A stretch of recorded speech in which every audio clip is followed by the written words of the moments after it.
Hello, little witchlings and princelings, and welcome to your weekly Coven Summoning. My name is Ilsa.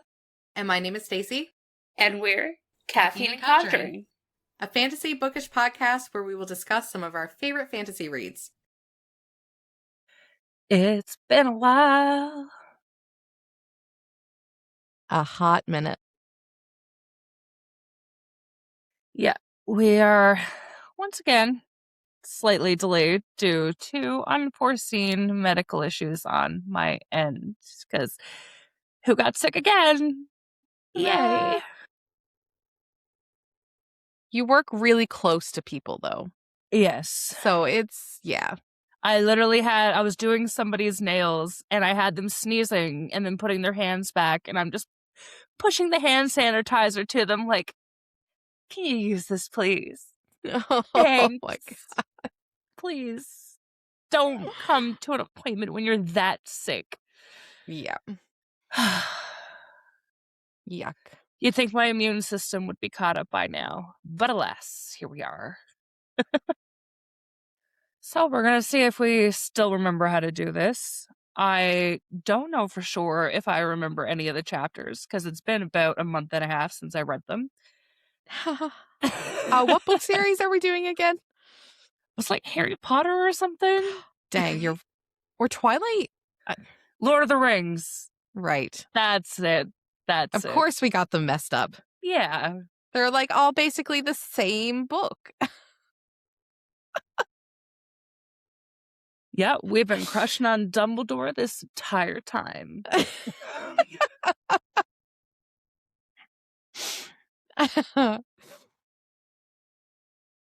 So if you haven't already, so you don't get any spoilers, make sure that you've read up to and including Chapter 59 of Kingdom of Ash and all the previous Throne of Glass series, because we will be talking about it all. We don't want to ruin things for people. No. I don't even remember where we ended off with the last episode. I'm glad you brought that up, because we ended the last episode with everyone getting the big reveal that Maeve is actually a Valg Queen. Right. And the war is no longer just Terrasen against Morath. More players have been added. Everything is going to shit. And with that being said, we're going to hop right into Chapter 50, because I can't remember the exact details of other things that happened last episode. So we're with Nesrin and the others, and the full history is explained. Maeve slipped into this world from the Valg realm, hid herself among the Fae, and used her powers to literally rewrite history in people's minds so no one would ever question her existence. Even Brannon didn't know the truth, which is absolutely wild. Because it means everything they thought they understood about Maeve and Dornell is built on a lie. She also reveals that Irene has found a way to rid Valg parasites without killing the human host, which is a big huge win. Yeah. And with that, everything clicks into place. Why Maeve fears fire, why she wanted Aelin so badly, why her power feels so wrong, why she was able to invade minds the way she did. Aelin explains what she went through during the 2 months of captivity, and you can feel the room go silent.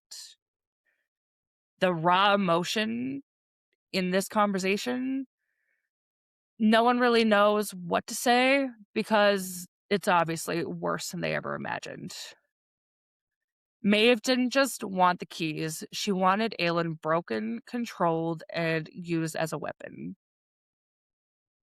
They force themselves to move forward and make a battle plan for Aniel, but Aelin is barely present for it. She's physically there, but she is emotionally unraveling. And who can blame her? She's been through the ringer. Again. Yes. For the 101st time. In this book. Yeah. Once they leave the tent, everything she's been holding in finally cracks. She admits to Rowan she doesn't think she can win, not against both Erewhon and Maeve. And more than that, she doesn't feel like herself anymore. She describes it like being ripped out of her own identity, like she's drowning beneath who she used to be. And this is the part that hurts. She's been pretending to be okay. The confidence, the swagger, the Aelin being Aelin, it's all been an act just to keep moving forward. She breaks down completely, and Rowan just holds her through it. And eventually, he gives her the only answer he can. They fight. Not because it's easy, not because they're guaranteed to win, but because it's the only thing left to do. After that, Aelin has a quieter moment with Fenris, where they acknowledge what they both went through under Maeve, and it adds another layer to everything. We learn that even the healers who treated Aelin were quietly trying to help her, giving her moments of unconsciousness to spare her more pain. A moment between Rowan and Gavriel shows just how much Gavriel is feeling right now. He questions why Aelin hasn't offered him the blood oath, but Rowan says she knows he would accept, but she wants to offer it to Aedion. We don't want poor Aedion having another hissy fit because His the blood oath has been sworn before him. his ego just can't take it. No. Just can't take anymore. So he knows she's putting his needs above her own. He also worries about whether Terrasen has fallen, if Aedion has fallen, but Rowan reassures him that they would know. It ends with Rowan telling Gavriel to gather Lead and Lorcan, and they're heading off again. There they go. There they go again. Okay. Chapter 51.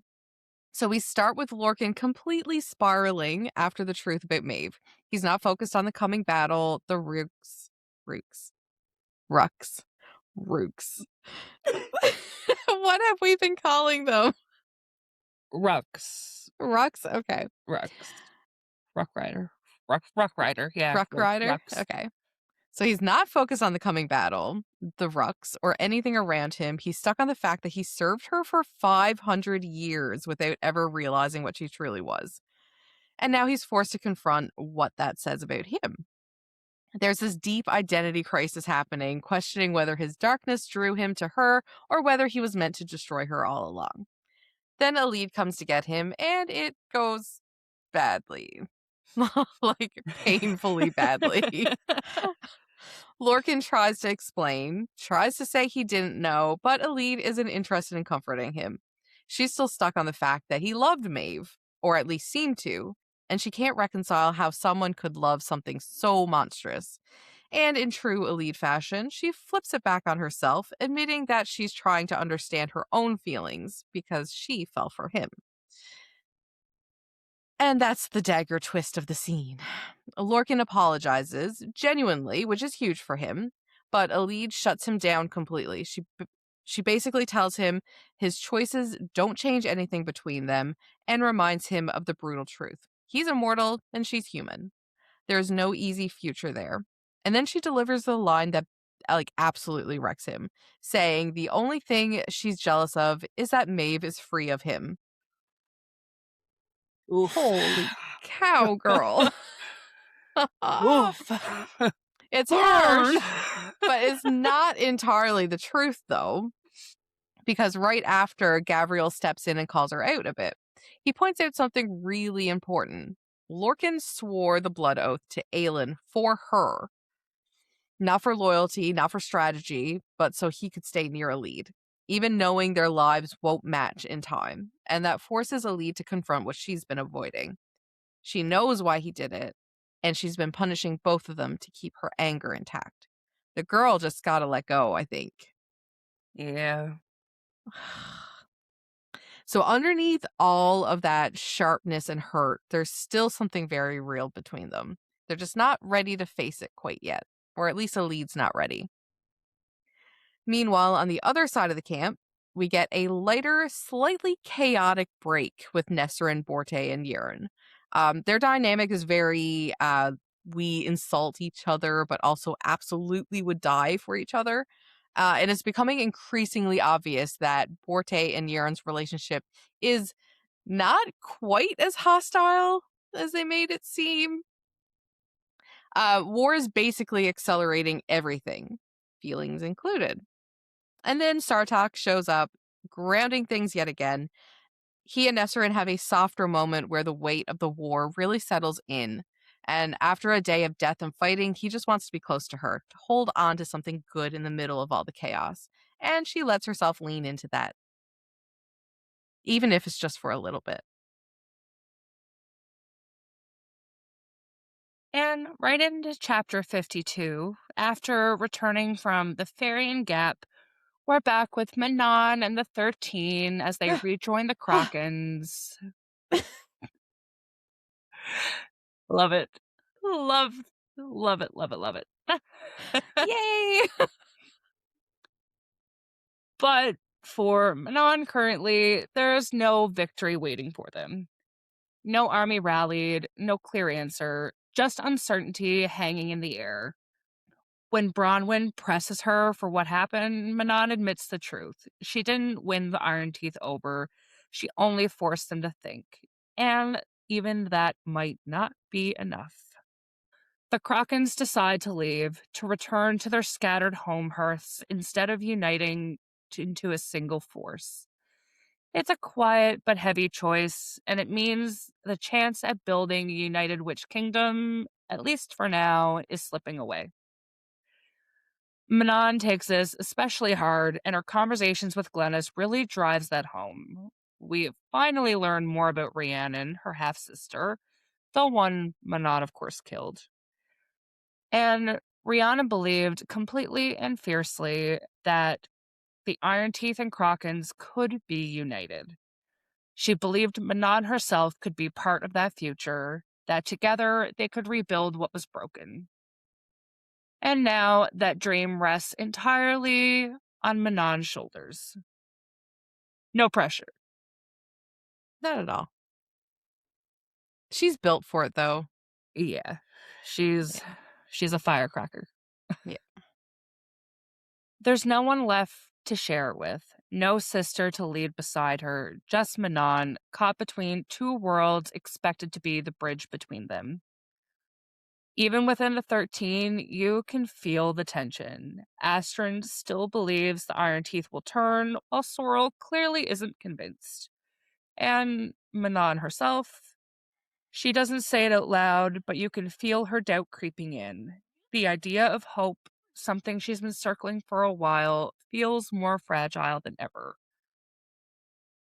Meanwhile, we check in with Dorian, and his arc is moving in a very different direction. While Manon is struggling with unity and identity, Dorian is focused on responsibility. Never thought we'd say that. After seeing Morath and everything his father and Erewhon created, he is determined to fix it, to undo the damage tied to his kingdom and his bloodline.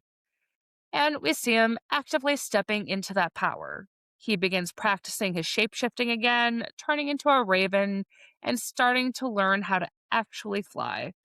A small moment, but it does feel symbolic. He's not just reacting anymore, he's preparing, getting ready for whatever comes next, especially his plan to infiltrate Morath. Ugh. I don't think there's any way to overplan sneaking into Morath. No. No such thing. 53.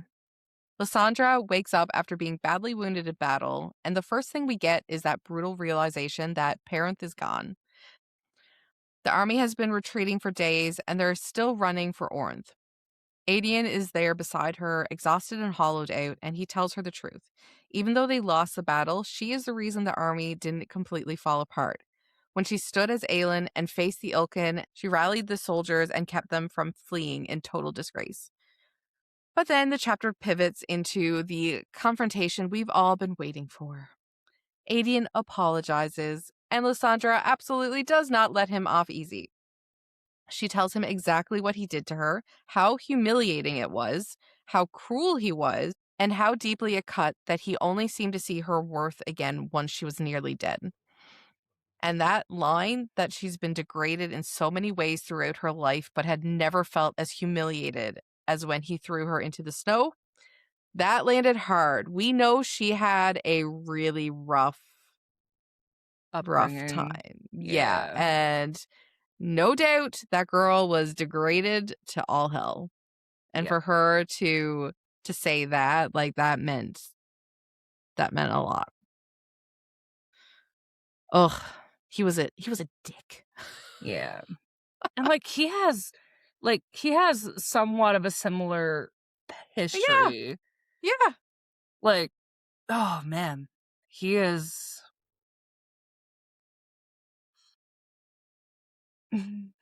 anyways. Yes. This could very quickly and easily turn into rant against Adian right now. Yes, it could. Okay. She also finally admits what was really underneath all of this. She wanted it to be him. Even with all the danger, even with Aelin's plan, she genuinely wanted a future with Adian, which makes his reaction and cruelty hurt even more. And when he says he meant every promise he made to her on the beach at Skulls Bay, it's too late. She shuts the door, at least for now. Ugh, that feels like it was eons ago. Yeah. That felt so long ago when he was like promising, like he was going to marry her. How much has happened in that time span? Oh. Then, because this chapter apparently wanted to twist the knife even further, Adian walks straight into another blow. Darrow arrives and strips him of his rank, blames him for the failed campaign, and takes the sword of Ornth away. It is such a humiliating political move, especially in the middle of retreat and chaos, and it leaves Adian so drained he barely even fights it. He just doesn't have anything left. Look at him being humiliated after humiliating Lysandra. And Aelin and Yeah. everybody. Where are our armies? Dickhole. Okay. What makes this part sting even more is that the sword was never just a weapon to him. It represented Terrasen, legacy, duty, and everything he had promised Aelin he would protect. Losing it feels symbolic, like he's being stripped not just of command, but of his identity. And then the chapter ends with the army realizing they are in real, genuine trouble. No fucking shit. They're still retreating, though through snow and exhaustion. Morath is gaining on them, and when Lysandra gets ahead, the news is terrible. The Florine River isn't frozen. The southern bridge has been destroyed. And Morath is close enough that they'll be on them by morning. So now the army is trapped. Ornth is close, but the river is blocking them, and Morath is hurting them exactly where it wants them. So this chapter is basically like a 1-2-3 punch. Lysandra wakes up wounded. Adian is forced to face what he's done to her. Darrow humiliates him and strips his command, and then the army realizes they're cornered. It's emotionally brutal and strategically brutal. A real everything is on fire, including everyone's feelings chapter. Heavy on the everyone's feelings. Yes. Well, we'll take it down a little notch, because in chapter 54, we open with Kale. What's wrong with Kale now? Can't contain my excitement. And of course, he's in the stables, hand-feeding Farasha and trying to calm her after being flown by a ruck, which honestly is the most relatable horse reaction imaginable. Horses are so moody to begin with. I can't imagine just a horse being picked up by a ruck and then being dropped and just being like losing it would not shit. be fine. No. It would not be fine with that. Kale would be dead. Yeah. And his wife, Irene, comes to find him, tells him he should be resting, and this turns into one of the sweetest moments they've had in a while, because Kale reveals that he knows she's pregnant. He figured it out About because fucking his father time. noticed first, which is deeply annoying. But the important part is that Kale is completely overjoyed. Irene confirms she's almost 2 months along, and for the moment, in the middle of war, they get this little breath of happiness. They joke, they hold each other, and Kale is already talking about building their house and a future together. It's tender and hopeful and feels almost stolen from the chaos around them. And you can tell when notes have been written by Stacy and not me. Can't help it. I still really like them.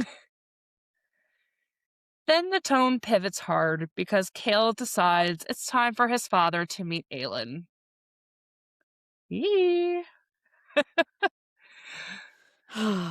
Irene goes with him, mostly for moral support, and probably because there is no universe where she'd miss this train wreck.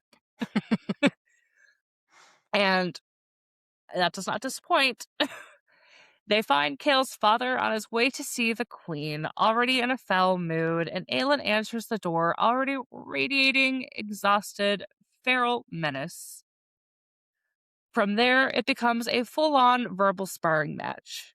Kale's father immediately starts with the petty little jabs, including bringing up how Kale sent Aelin to Wendelin, and Aelin absolutely does not take the bait quietly. She shuts him down with that perfect blend of mockery and queenly threat, basically making it clear that she is tired, hungry, and not in the mood. And if he keeps talking, it's going to end badly for him. Me I and love Aelin that. have so much in common. Rowan is standing there like this giant silver-haired wall of calm menace, and Kale and Irene are just trying not to enjoy this too much. Aelin is especially funny here because she's running on irritation and zero patience, much like me and my everyday life, which is apparently her strongest form. Yeah. The whole exchange really highlights two things. First, Kale's father is the absolute fucking worst. And second, that Aelin has no problem meeting him at his level and then settling him on fire verbally. She doesn't bend, Rowan doesn't bend, and Kale finally gets the satisfaction of seeing his father be the one thrown off balance for once. Then, tucked into the end of that scene, Aelin casually congratulates Kale and Irene on the pregnancy before the door shuts in his father's face, which is such a lovely little beat. Mm.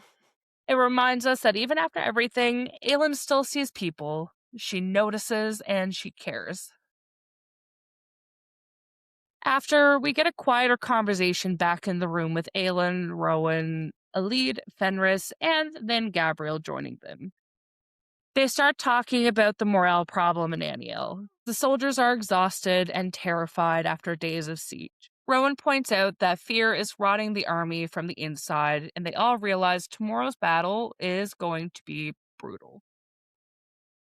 There's also this fascinating turn when a lead asks who would rule Dornell if Maeve is actually banished, and suddenly everyone realizes that because Maeve is an imposter and Aelin is Mab's true heir, Aelin technically has claim there too. Da, My da, gosh. da. So, in one of the most casually insane developments ever, Aelin basically gets handed another title, the Fairy Queen of the West. My gosh, she's collecting titles like Pokemon cards. I was going to say Infinity Stones, but yeah. Yeah, yeah. Okay, accurate. Aelin naturally is like, great, another fucking fancy title. Whoopee. But under the joke, there's weight. It's another reminder of what she is, what she's inherited, and what she may never get to fully live out if the gods get what they want. And then the chapter closes on a nightmare. Aelin dreams again of sacrifice, of being trapped in a coffin in dark stone beside Elena, both of them suffocating as the gods watch and wait. It's horrifying and claustrophobic and makes it crystal clear no matter how composed she seems to the outside, inside she's still deeply rattled by what's coming.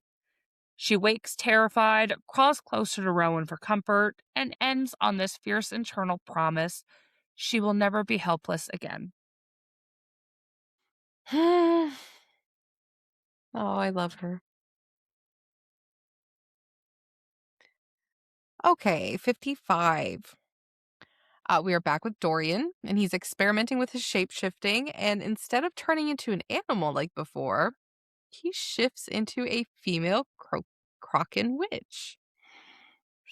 Uh, this was it was as awkward as you'd expect. Like, he felt so strange being in this body that moved like so different. He was so thrown off by it all.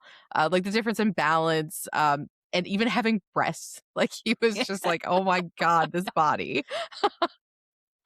And spends time literally pacing around trying to figure out how the body works. It's kind of funny, but also shows just how powerful and adaptable his magic is becoming.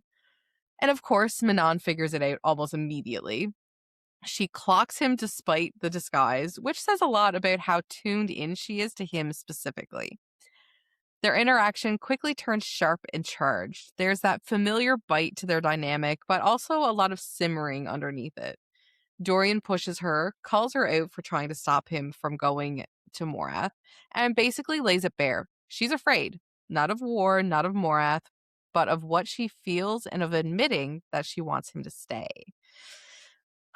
And of course, Manon, she doesn't deny it. She just refuses to say it out loud and just walks away. Like, nope, not going to touch this with a 10-foot pole, and just walks away. And that moment really defines where they are right now. There's something real between them, but Manon isn't ready to face it, and Dorian isn't going to let her hide from it without a fight. After that, we shift to Manon alone as the Krakens prepare to leave. There's this heavy sense of failure hanging over her. She didn't convince the Iron Teeth to turn, and she didn't unite the witches, and now the Krakens are leaving without her. She realizes that part of the reason things didn't work is because she held herself back. She didn't let them truly see her, didn't open up about what she's been through or who she could be. The same truth Dorian threw at her. You're afraid. Starts to settle in. She has a quiet goodbye with Glennis, and it feels final, like whatever chance there was to bring the witches together might be slipping away. And then, because peace is illegal in the series, the moment is shattered. Glennis suddenly senses something on the wind and tells Manon to run. And that part was like so eerie because, like, out of the blue, she's just like her entire, like, she just changes and she's just like, run. Like, oh my God, what the fuck is coming? And Manon, of course, does the opposite, and she draws her sword, and that's when the threat appears. 3 wyverns dive out of the sky, and Manon instantly recognizes them. The Iron Teeth matrons have found them. They're not here to talk, though. So this chapter moves from Dorian experimenting with his power to a tense and revealing confrontation between him and Manon, to Manon confronting her own fears and failures, and then straight to the, oh no, the worst possible people just showed up cliffhanger. The matrons of the Iron Teeth Witch Clan has found them. And it's very much the calm before the storm, except the storm is already screaming out of the sky. Yeah, she's in the eye of the storm at this point. There's so much happening in all of these chapters, and it's... Yeah. I have a belly ache. The 3 Iron Teeth matrons arrive at the Kraken camp alone, which immediately signals that this is not about war strategy. It's personal. The Krakens prepare to defend themselves, but the real confrontation centers on Manon, especially when it's revealed that the Yellowlegs matron is wearing the Kraken Queen's crown as a deliberate insult. That act alone raises the stakes, turning the moment into something symbolic as well as deadly. Manon steps forward to face the matrons on her own, refusing to back down. What follows is a brutal and fast-paced fight, with all three matrons attacking her at once. Despite the odds, Manon holds her ground. She doesn't rush, doesn't panic. She fights with control, endurance, and clarity, no longer conflicted about who she is. That internal shift is what changes everything.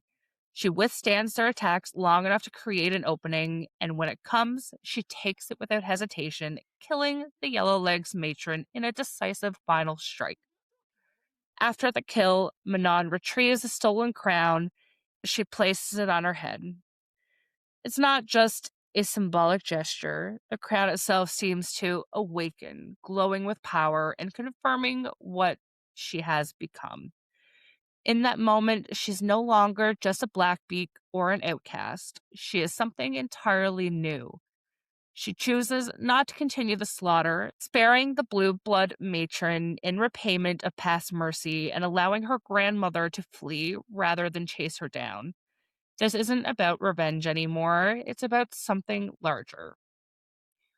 When the fight ends, Manon tries to return the crown to Glennis, but Glennis refuses. Instead, she places it back on Manon's head and kneels before her, acknowledging her as the rightful queen. Oh, One by one, the Krakens follow, and then the 13, showing unity between groups that have been divided for generations. By the end of the chapter, Manon is no longer just leading a rebellion. She's officially recognized as the Queen of Witches, a bridge between the Krakens and the Iron Teeth, and a force capable of reshaping their future while leaving us, the reader, in tears. Because, oh yeah. my god, this chapter. Yeah. As soon as I got to that chapter, I messaged you. I was just like, oh my God. Yeah.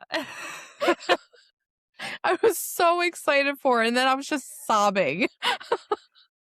Yeah. Oh, So good. oh, it is. Can we just end it there?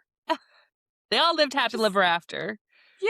I mean, No they're one all- dies. they're all fine. It's We can fine. end it. The war just doesn't ever happen. Yeah.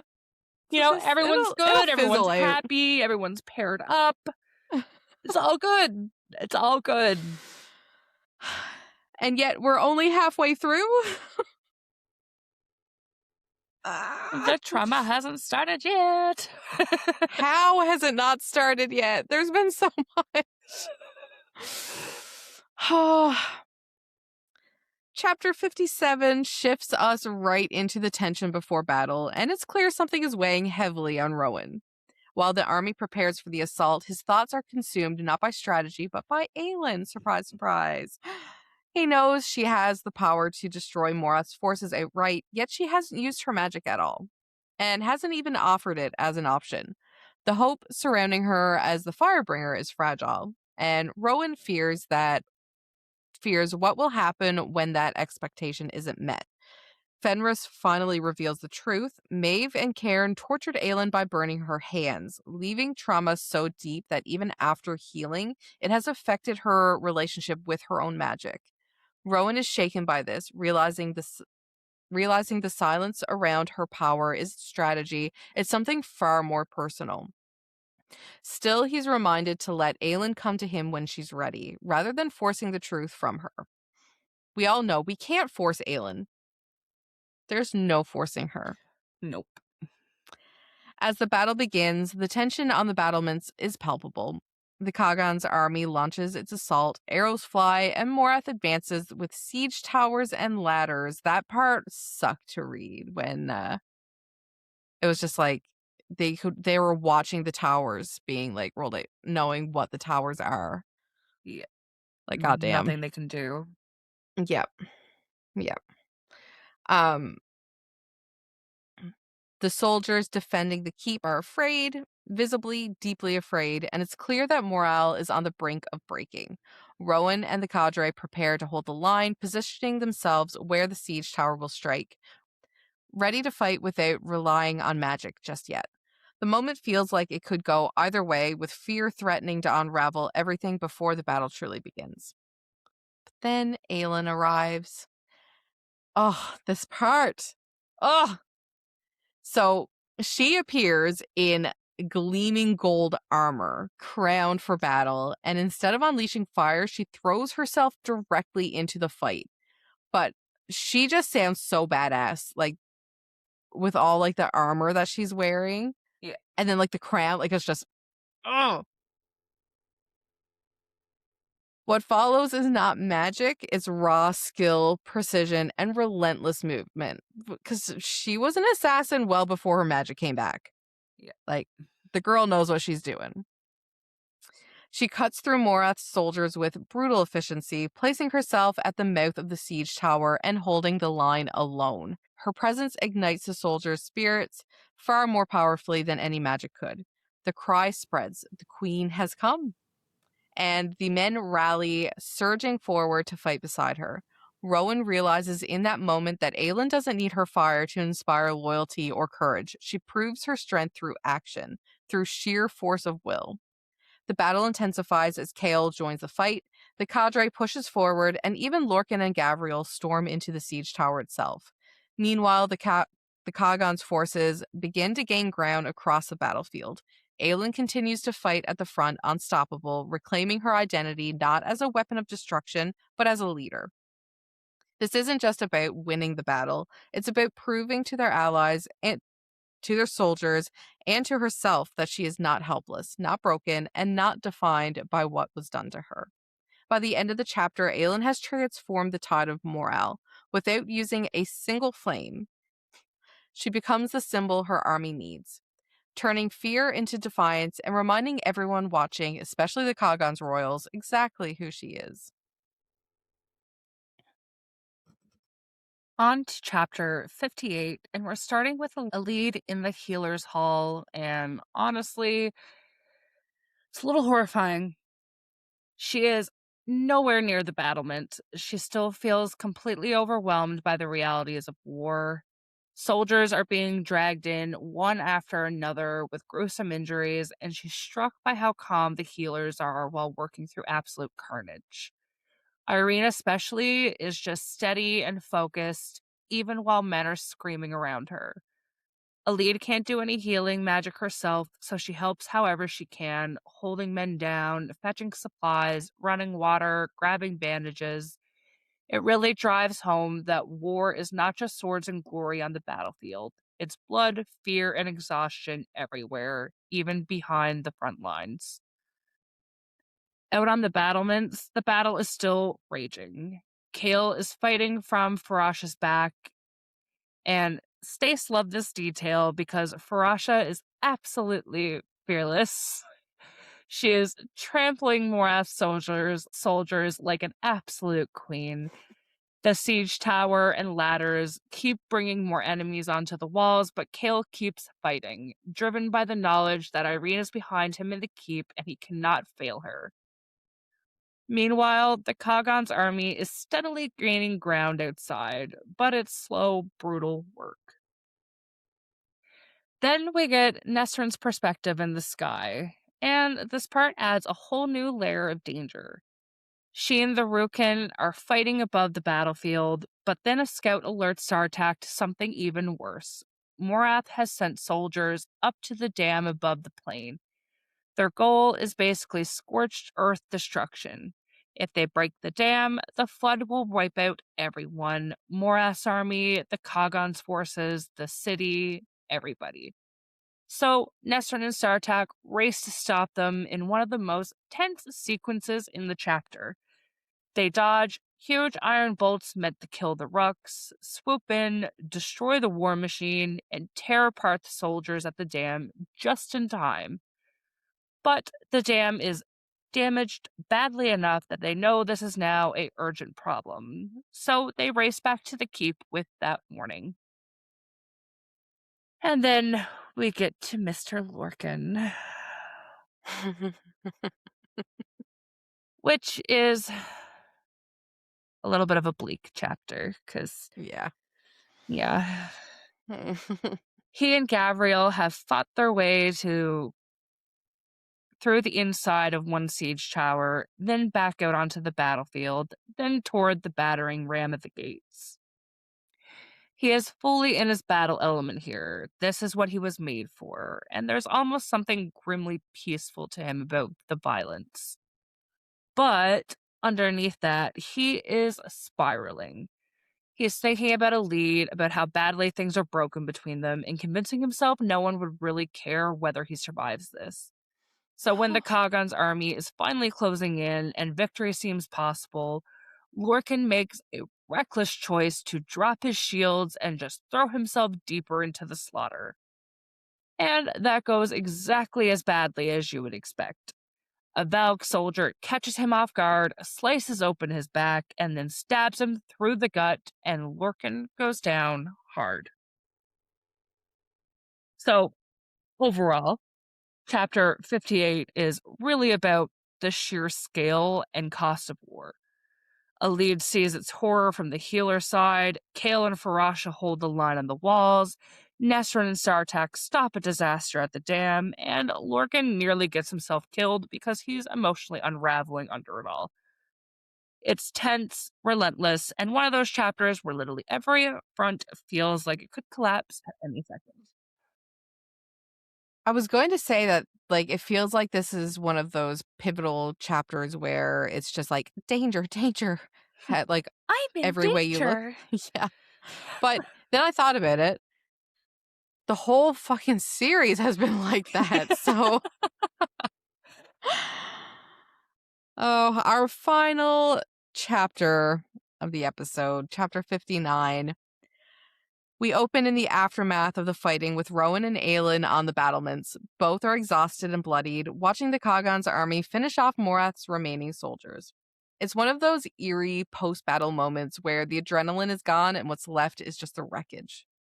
Hazar confirms their losses were relatively low compared to what they could have been, especially for the Dargon.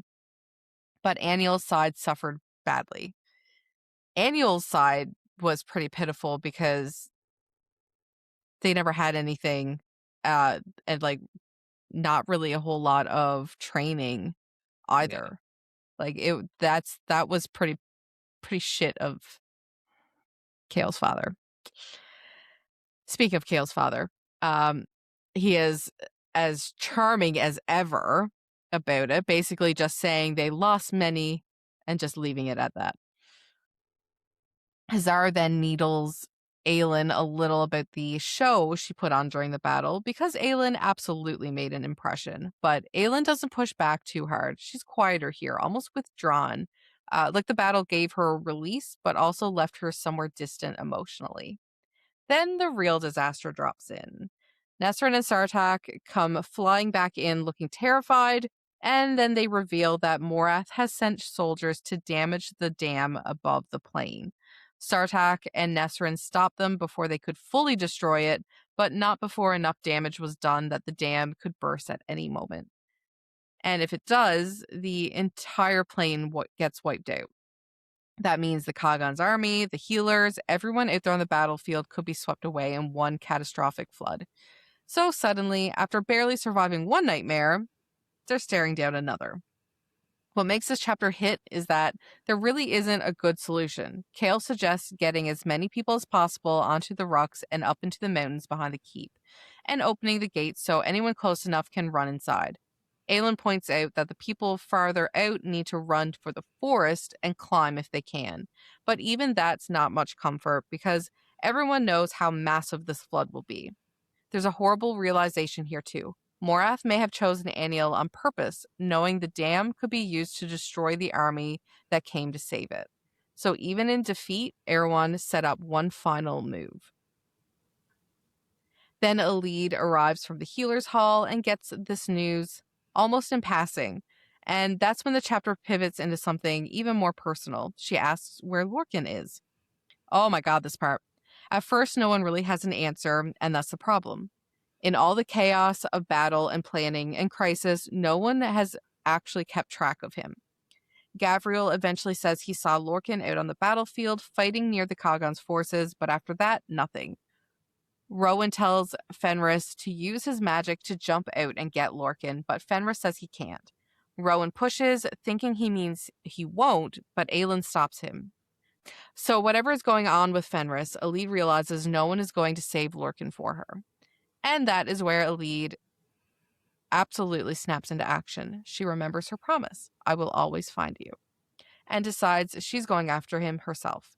She fights her way down through the panic keep, literally screaming for people to clear a path for the queen, just to force them aside.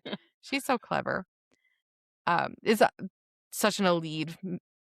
Yeah. I thought I just said her name wrong. It's such an Elide move. Clever, desperate, and effective.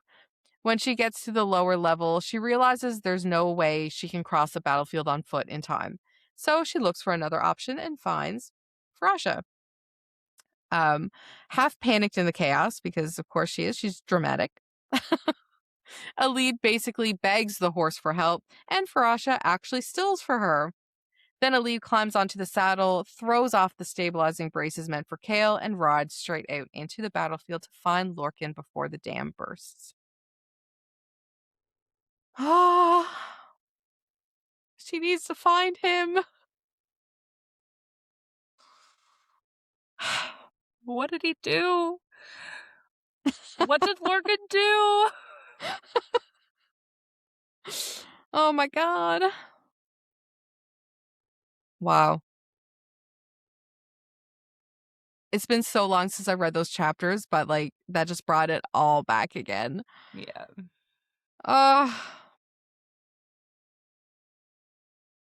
We are in the thick of it. Very much so. Wow. Terrasen's queen is back, also the queen of the Fae folk.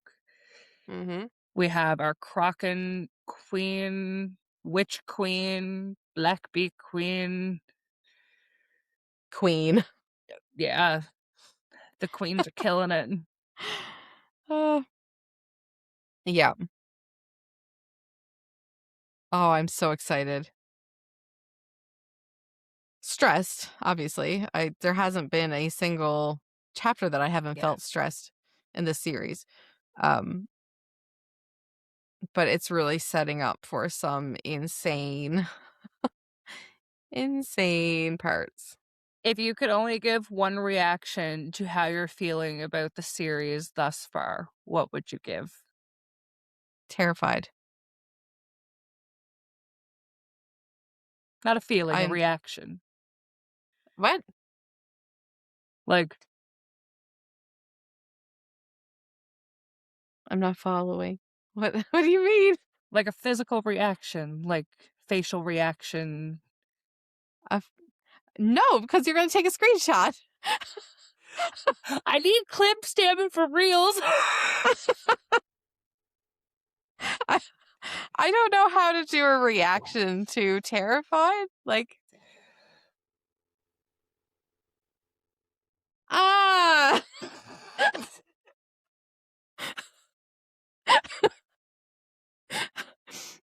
I'm not an actor.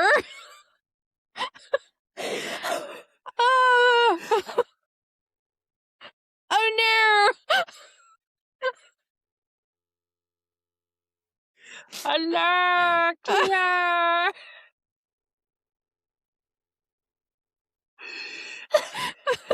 I found our clip.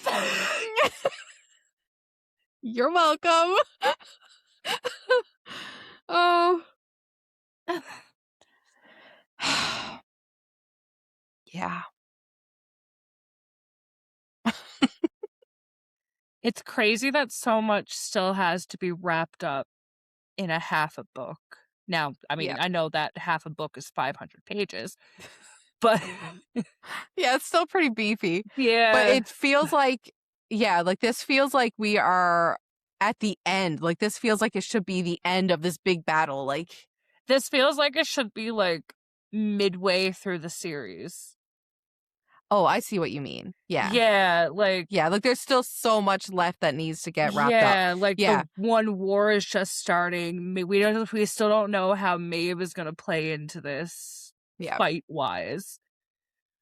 But like it feels like it should be mid series and not mid the last book of the series. Yeah. Yeah, because we already we already know that the series is complete, so it's not like we can hold on to the hope of, maybe there's be more. Not in a traditional sense. Because, it is a fantasy series, so who knows? But I'm just going by the knowledge that she said that the series is complete. Yeah. It's finished. I hope she does, I don't want her to reopen the series itself necessarily, but I'd like to get some, glimpses into some characters' stories. Yeah. Yeah. Or just And that's all I'll say on that. answers. Some answers. What to are the things. big questions floating around for you right now? That I have some questions about I can't say because could be spoilers to other series in Fair in the enough. SJM universe. Yeah. Mainly my questions are more so just how's it going to play out? Does Aelin have to die for all this to fix? But if she does, so much more shit would hit the fan if that's the case. I don't know. I just I'm terrified.